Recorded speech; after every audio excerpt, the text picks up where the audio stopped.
Good morning! Tayo po muli magbahagi ng ating devotion sa Ecclesiastes chapter 8 verses 1 to 3. Sabi dito, sino ang ipapantay sa taong matalino na nakakasaliksik sa lahat ng bagay?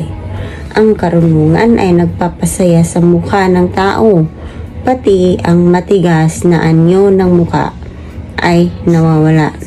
Sundin mo ang utos ng hari at huwag padalos-dalos sa pagbibitaw ng pangako sa hari. Lumayo ka sa harap ng hari at huwag mong ipagpipilitan ang anumang labag sa kalooban niya, sapagkat maaari niyang gawin ang lahat ng magustuhan niya. Purihin ng Diyos sa pagkakabasa ng kanyang mga salita.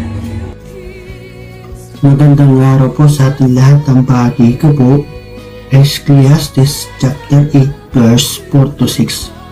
Ang utos ng hari ay di mababali at walang makakatutol sa anumang gawain niya. Ang masunurin ay hindi mapapahamak at alam ang matalino kung ano ang dapat gawin, kung kailan at kung paano dapat isagawa. May kanya-kanyang panahon at paraan para sa lahat ng mga bagay, ngunit di natin ito lubusang malaman. Amen. God bless po sa atin lahat. Mapagpalang araw po sa ating lahat. Ang aking pong bahagi ngayon ay mula sa Aklat ng Mga Ngaral, Kabanata 8, talata 7 hanggang 9. Walang makakapagsabi kung ano ang maaaring mangyari at kung paano ito magaganap. Kung paanong di mapipigil ng tao ang hangin, gayon din hindi niya mapipigil ang pagdating ng kamatayan. Sa panahon ng digmaan, walang mapagtataguan, hindi tayo makakatakas. Lahat ng ito ay nakita ko habang pinagmamasdan ang mga pangyayari sa buong mundo. Ang iba'y may kapangyarihan at ang iba naman ay api-apihan. Amen. Good morning po sa bawat isa sa atin. Patuloy po tayong magbasa ng salita ng Panginoon. Ang ibabahagi ko po ngayon ay matatagpuan sa Book of Ecclesiastes chapter 8 verses 10 to 13. Ang sabi po dito, may nakita akong masasamang taong inilibing, ngunit pag-uwi ng mga nakipaglibing, ang masamang yaon ay pinupuri sa lugar na ginawa niya ng kasamaan. Ito man ay walang kabuluhan. Ang hatol sa kasamaan ay di agad iginagawad, kaya naman ang tao'y nawiwili sa paggawa ng masama.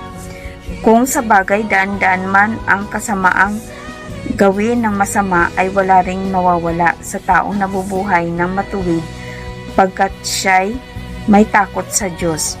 Ngunit ang kasamaan ng masama ay di makakabuti sa kanya. Mamumuhay silang parang anino at maaga silang mamamatay sapagkat hindi sila natatakot sa Diyos. Amen. Purihin po ang Panginoon sa pagkakabasa ng kanyang mga salita. Isang mapagpalang araw sa ating lahat mga kapatid. Ang aking pong babasahin para sa ating daily devotion ay nasa Ecclesiastes chapter 8 verses 14 to 17. May walang kabuluhan na nangyayari sa lupa, na may mga matuwid na tao na kinapapangyarihan ng ayon sa gawa ng masama. Muli, may mga masamang tao na kinapapangyarihan ng ayon sa gawa ng matuwid. Aking sinabi na ito man ay walang kabuluhan. Nang magkagayoy, pinuri ko ang kalayawan, sapagkat ang tao ay walang maiging bagay sa ilalim ng araw, kundi ang kumain at uminom at magsaya, sapagkat tatahang kasama niya sa kanyang gawa lahat ng mga kaarawan ng kanyang buhay na ibinigay ng Diyos sa kanya sa ilalim ng araw. Nang aking ikiling ang aking puso upang makaalam ng karunungan at upang makakita ng gawain na ginagawa sa lupa, sapagkat may hindi nakakakita ng tulog ng kahit araw o gabi man ang kanyang mga mata. Namasdan ko nga ang lahat ng gawa ng Diyos na hindi matalastas ng tao ang gawa na ginagawa sa ilalim ng araw, sapagkat sikaping mainam man ng tao na hanapin ay hindi rin masusumpungan. Oo, bukod dito, bagaman isipin ng pantas na maalaman, hindi rin niya masusumpungan. Amen. Purihin ang ating Panginoon sa pagkabasa ng kanyang mga salita.